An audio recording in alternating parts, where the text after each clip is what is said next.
আউয়াল মাসের 12 তারিখ মুসলিম উম্মানা সারা বিশ্ব ব্রহ্মাণ্ডের জন্য আজ আনন্দের দিন, পবিত্র দিন, খুশির দিন। ঈদে মিলাদুন নবী শুধু বাংলাদেশে পালন হচ্ছে না, বিশ্বের বিভিন্ন দেশে রাসূলের জন্মদিনে কোটি কোটি মুসলমান, লক্ষ লক্ষ মুসলমান ঈদে মিলাদুন নবী পালন করছে। আমি গতকালকে দেখেছি মালয়েশিয়াতে আমাদের সংগঠন দেওয়ানবাগীর দল, তারা মালয়েশিয়াতে ঈদে মিলাদুন নবীর র্যালি বের করেছে। গতকালকে লন্ডনে ঈদে মিলাদুন নবী উপলক্ষে বিশাল গরিব দুঃখীদের মাঝে হাজার খানিক খাবারের আয়োজন করা হয়েছে। প্রায় 50-60টির বেশি দেশে আশিকে রাসূলেরা বিভিন্ন কার্যক্রম করছেন ঈদে মিলাদুন নবী উপলক্ষে। আলহামদুলিল্লাহি রাব্বিল আলামিন, আলহামদুলিল্লাহি রাব্বিল আলামিন। এর চেয়ে বড় বরকত আর জগতে কি আছে বলেন? রাহমাতুল লিল আলামিন যে রাসূলের শুভ আগমন, তার চেয়ে বরকতময় দিন আর কি হতে পারে? যে যা ফতোয়া দেখ, যে যা মন্তব্য করুক, কেউ আপনার আমার সাথে কবরে যাবে না, কেউ একটি রাত আমার সাথে কবরে ঘুমাবে না। বেদাত বলা সম্ভব, ফতোয়া দেওয়া সম্ভব, হিংসা ছড়ানো সম্ভব, গালি দেওয়া সম্ভব, একটি রাত কেউ সেই অন্ধকার কবরে ঘুমাবে না। যদি ওই রাতে আপনার আমার শাফায়াতকারী নবী মুহাম্মদ মুস্তাফা সাল্লাল্লাহু আলাইহি ওয়াসাল্লাম না আসেন, শাফায়াতের সাক্ষ্য না বাড়িয়ে দেন, আফসোস উম্মার জন্য, আফসোস মুসলিম উম্মার জন্য। এই জীবনের কোন মূল্য থাকবে না। ঈদে মিলাদুন নবী রাসূলের জন্মদিন যদি আমরা আনন্দের সাথে, খুশির সাথে, আনন্দের সাথে পালন করতে পারি, এতে কি রাসূল খুশি হবে না বেজার হবে? খুশি হবে না বেজার হবে? খুশি হবে। আশিকে রাসূল কি রাসূলকে খুশি করতে চায় না চায়? চায় না চায়?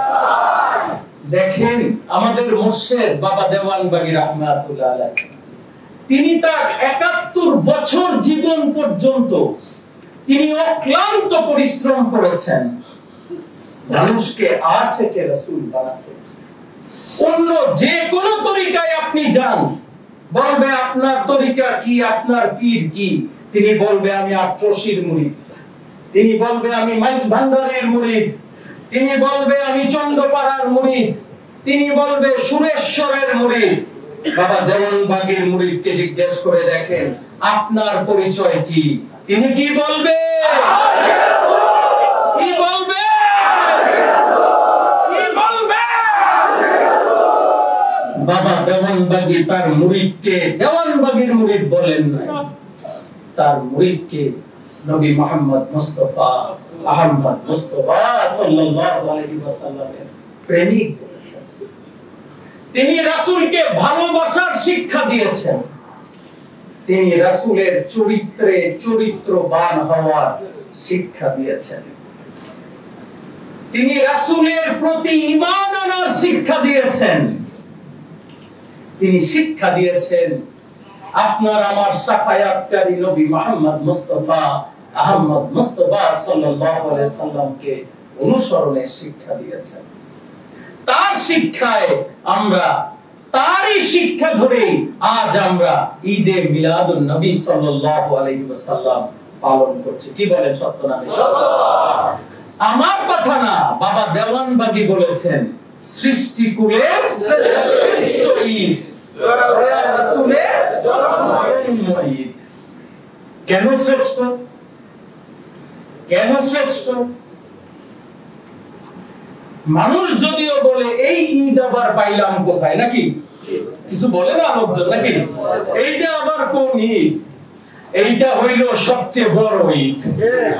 কি বলেন, সত্য না মিথ্যা? আমি যদি প্রশ্ন করি, ওই দুইটা ঈদ যেইভাবে পাইছেন, ঈদুল ফিতর, ঈদুল আজহা, যদি ঈদে মিলাদুন নবী না পাইতেন, ঈদুল ফিতরও পাইতেন না, ঈদুল আজহাও পাইতেন না। তাহলে এই ঈদ সবচেয়ে বড় ঈদ। রাসূলের জন্ম না হইলে ঈদুল ফিতরের ঘোষণা আসতো আর ঈদুল আজহার ঘোষণা আসতো।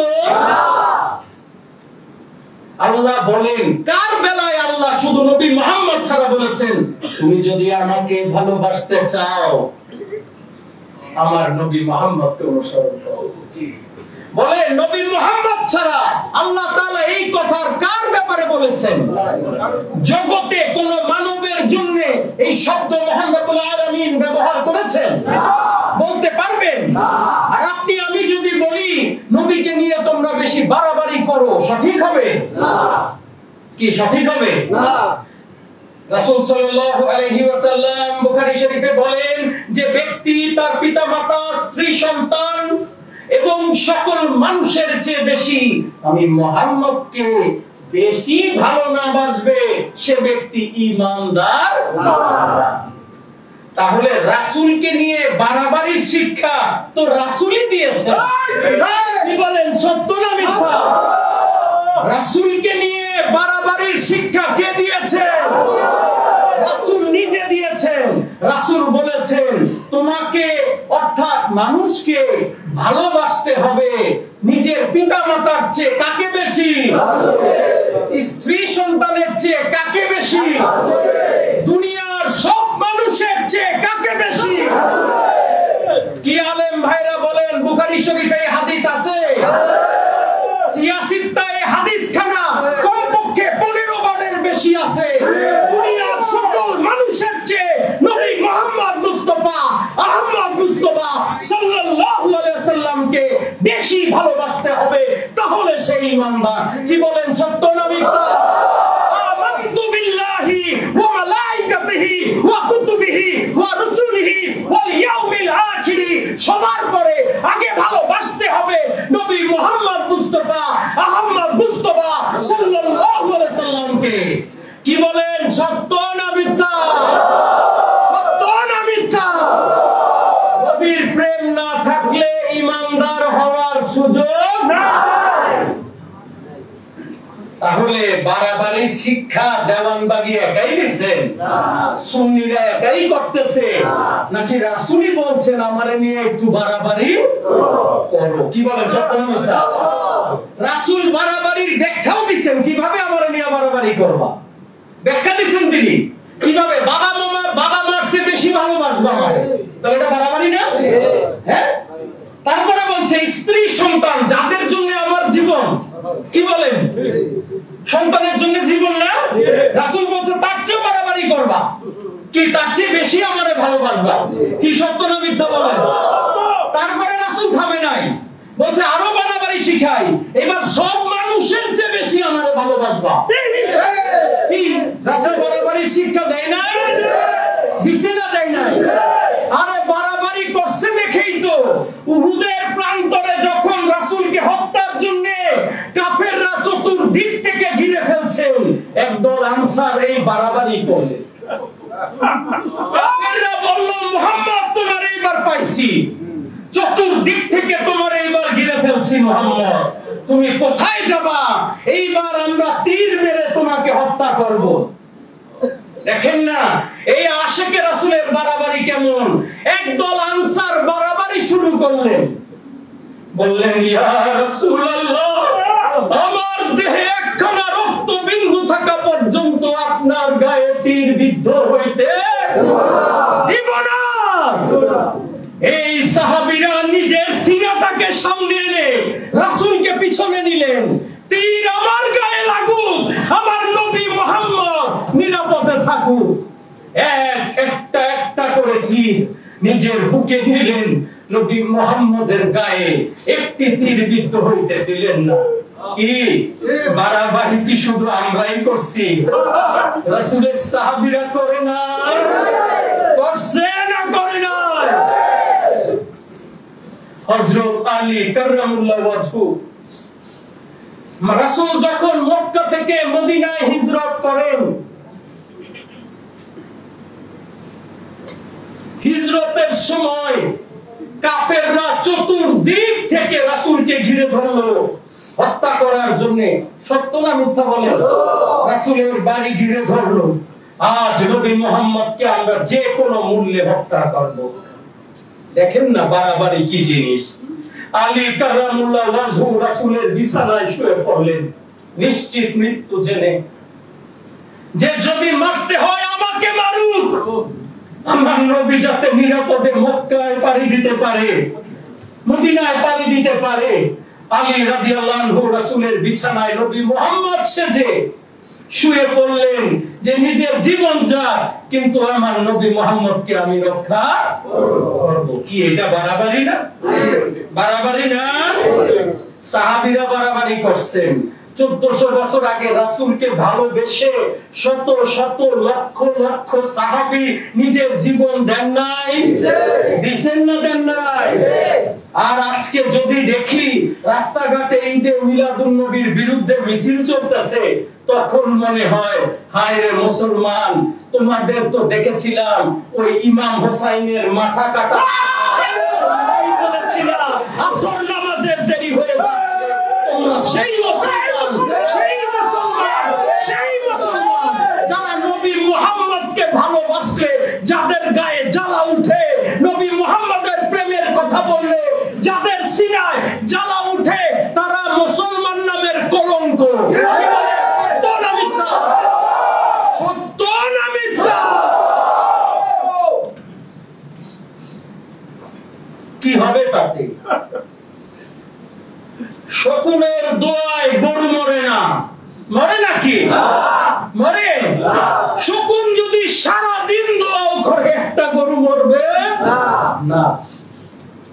2-4-5টা মাজার ভেঙে, 2-4-5টা দরবার ভেঙে, 2-4টা পাগলের আল্লাহর ওলির দেহ মোবারক পুড়ে তোমরা যদি মনে করো আশিকে রাসূল কে তোমরা দাবায় রাখতে পারবা, আল্লাহর কসম আশিকে রাসূলকে দাবায় রাখতে পারবা না।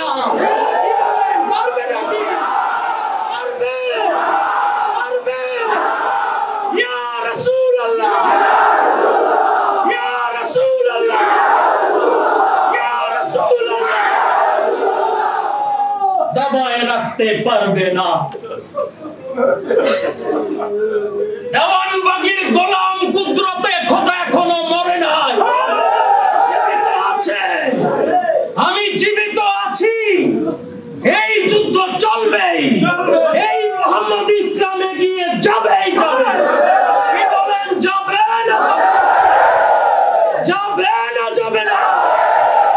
যাবে। রওজা ভাঙা সহজ,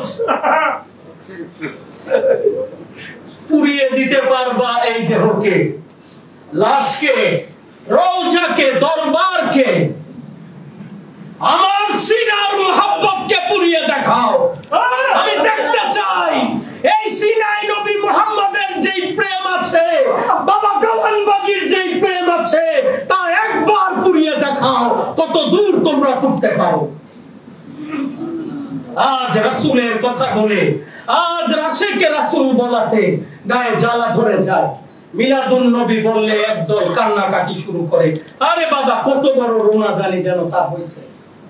এই লোকেরাই নিজের সন্তানের জন্মদিন করে, এই লোকেরাই তাদের সন্তানের জন্মদিনে ভালা জামা কাপড় চোপড় দিয়ে করে, তখন কোন ফতোয়া মনে করে না। আর নবী মুহাম্মদের বেলায় আসলে জগতের সকলের ফতোয়া একসাথে মনে পড়ে যায়। লানত তাদের প্রতি, লানত তাদের জ্ঞানের প্রতি। ধর্ম কি? ধর্ম শিখতে হবে। কিতাব পড়ে ধর্ম সম্পর্কে জানা যায়, ধার্মিক হওয়া যায় না। ধার্মিক হতে হলে ধর্ম সিনায় ধারণ করতে হয়। কি বলেন? সত্য না? সত্য না? মিথ্যা? ধর্ম সিনায় ধারণ করতে না পারলে সারা দিন কোরআন খতম দিলেও দেখবেন আপনি গিয়ে শয়তানি ছাড়েন নাই, কারণ চরিত্র তো মানুষের হয় না, ভিতরে তো পশুর হয়ে গেছে। প্রেম দিয়ে ধর্ম করেন, আল্লাহ কাছে আসবে, রাসূলও কাছে আসবে, মুক্তিও পাবেন, ক্ষমাও পাবেন। আর হিংসা ছড়াবেন, হিংসা দিবেন, জুলুম করবেন, আল্লাহ তো দূরের কথা, জগতের কোন নবী রাসূল, কোন ওলি আল্লাহ দোয়া পাবেন না, দাওয়া পাবেন না, শেফা পাবেন না, শুধু মুসিবত আর মুসিবত আপনাদের জীবনে আসবে। তাই আমি আজকের এই দয়াল রাসূলের শুভ জন্মদিনে আমার আশিকে রাসূল ভাই বোনদের প্রতি বিনীত অনুরোধ করি, এই রাসূলের মহব্বত সারা জগতে আমাদের ছড়িয়ে দিতে হবে। আমাদের মুখের মাধ্যমে, আমাদের হাতের মাধ্যমে, আমাদের জবানের মাধ্যমে, ঘরোয়া মিলাদের মাধ্যমে আমরা এলাকায় এলাকায় এই রাসূলের মহব্বত এশকে ছড়িয়ে দিতে হবে। তাদেরকে জয়যুক্ত হইতে দেয়া যাবে না। মিথ্যা যত শক্তিশালী হোক, দিন শেষে এটা মিথ্যা, এটা সত্য নয়। রাসূলকে বাদ দিয়ে যারা ধর্ম চিন্তা করছেন, তারা ধর্মের মধ্যে সবচেয়ে বড় অধর্ম করছেন। এই ধর্ম আমার দরকার নাই, এই ধর্ম আমি বুঝি না, যেই ধর্মে নবী মুহাম্মদ নাই। এই ধর্ম আমি শুনি না, যেই ধর্মে আমার নবী মুহাম্মদের নাম নাই। এই ধর্ম আমি দেখি না, যেই ধর্মে আমার নবী মুহাম্মদ নাই। আমরা নবী মুহাম্মদ সাল্লাল্লাহু আলাইহি ওয়াসাল্লামকে নিয়ে আছি, কি বলেন আছি না? থাকবো, থাকবো না থাকবো না? আলহামদুলিল্লাহি রাব্বিল আলামিন। নরম সুরে বলতে এসেছিলাম, প্রস্তুতিও নিয়েছিলাম, গরম সুরে বলবো না। গরম হয়ে গেছি, কালকে দেখলাম এক মাজার পড়া শেষ, দেহ পড়া শেষ। ওরে বাবা মুসলমান রে, ওরে বাবা মুসলমান রে। আমি তো আবু জাহেলের জামানায় ওগুলো দেখি নাই, শুনি নাই। আল্লাহ বলি, তো একটা পাপিষ্ঠ যদি হয়, মনে তো পাগল বলছে না, একটা পাপিষ্ঠ যদি হয়, তাকেও তো এইভাবে টর্চার করার সুযোগ না।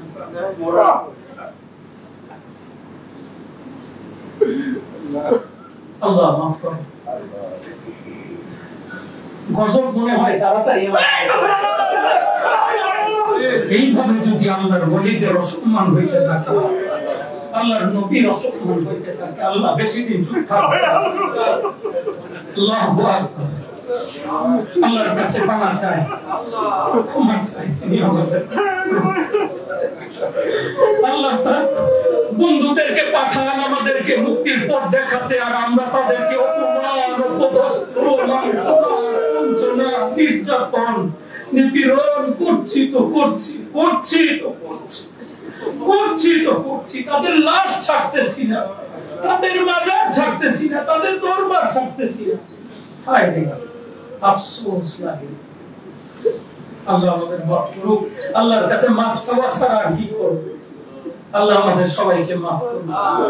আজকের এই দিনে, এই কঠিন গরমের মাঝে আমার আশিকে রাসূলেরা যারা আজকে দরবারে উপস্থিত হয়েছেন, আজকে টেম্পারেচার 34 ডিগ্রি, কিন্তু ফিল লাইক 42 ডিগ্রি সেলসিয়াস। এই 42 ডিগ্রি সেলসিয়াস টেম্পারেচারে রাস্তায় পিচের মধ্যে আমার ভাইরা বসে আছে। আমি আপনাদেরকে দাওয়াত করে এনে বসতে দিতে পারি না, খাবারের প্লেট দিতে পারি না, পানির গ্লাস দিতে পারি না। আমি ক্ষমা চাই, আমাকে ক্ষমা সুন্দর দৃষ্টিতে দেখবেন। আমি আজকের এই দিনে আমার রাসূলের কাছে আপনাদের জন্য মাফ চাই। আমার রাসূল আপনাদের মাফ করে দেন।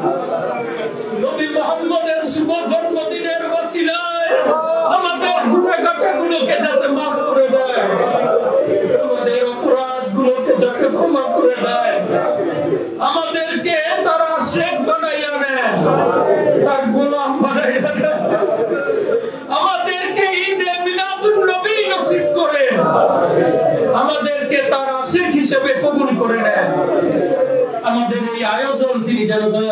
কবুল করে নেন।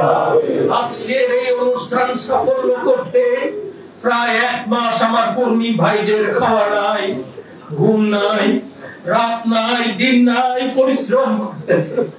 আমি আমার কর্মীদের জন্য মালিকের কাছে সুপারিশ করি, আমার মালিক দয়া করে তাদেরকে মাফ করে দেন।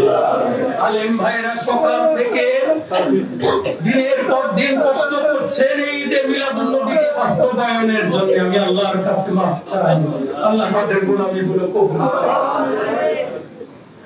যে সকল বোনেরা, যে সকল ভাইরা দেশে এবং বিদেশে আমার বক্তব্য শুনছেন, আসতে পারেন নাই, কারো ভিসার সমস্যা, টিকিটের সমস্যা, জায়গার সমস্যা, আমার রাসূল তো শুধু বাবের রহমতে থাকেন না, তিনি সারা বিশ্বের জন্য রাহমাতুল লিল আলামিন। আমি আমার রাসূলের কাছে মাফ চাই, তার রহমতের দুয়ার তিনি যেন সকল আশেকে রাসূল ভাই বোনদের জন্য খুলে দেন।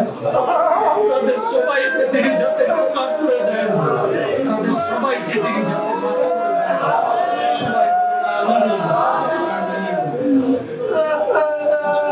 আসুন আমরা সবাই তওবা করে মহান রব্বুল আলামিনের কাছে ক্ষমা চাই, তিনি যেন দয়া করে আমাদের সবাইকে মাফ করে দেন এবং আমাদের আজকের এই আয়োজনকে কবুল করে নেন। আমার সাথে সাথে বলেন আউযু বিল্লাহি মিনাশ শাইতানির রাজীম, বিসমিল্লাহির রহমানির রহিম, আস্তাগফিরুল্লাহ রাব্বি মিন কুল্লি যামব ওয়া আতুবু ইলাইহি। আয় আল্লাহ, জীবন ভর নফসের খায়েশে শয়তানের ফেরদে যত প্রকার গুনাহ করিয়াছি, তুমি দয়া করে তোমার বন্ধু সুফি সম্রাট হযরত শাহ জামান বাগী রাহমাতুল্লাহ আলাইহি এর ওসিলায় আমার তওবা কবুল করো, আমার গুনাহ মাফ করো। লা ইলাহা ইল্লাল্লাহু মুহাম্মাদুর রাসূলুল্লাহ। সকলে দিলে দোকানে হাত উঠে বলুন আল্লাহুম্মা আমিন।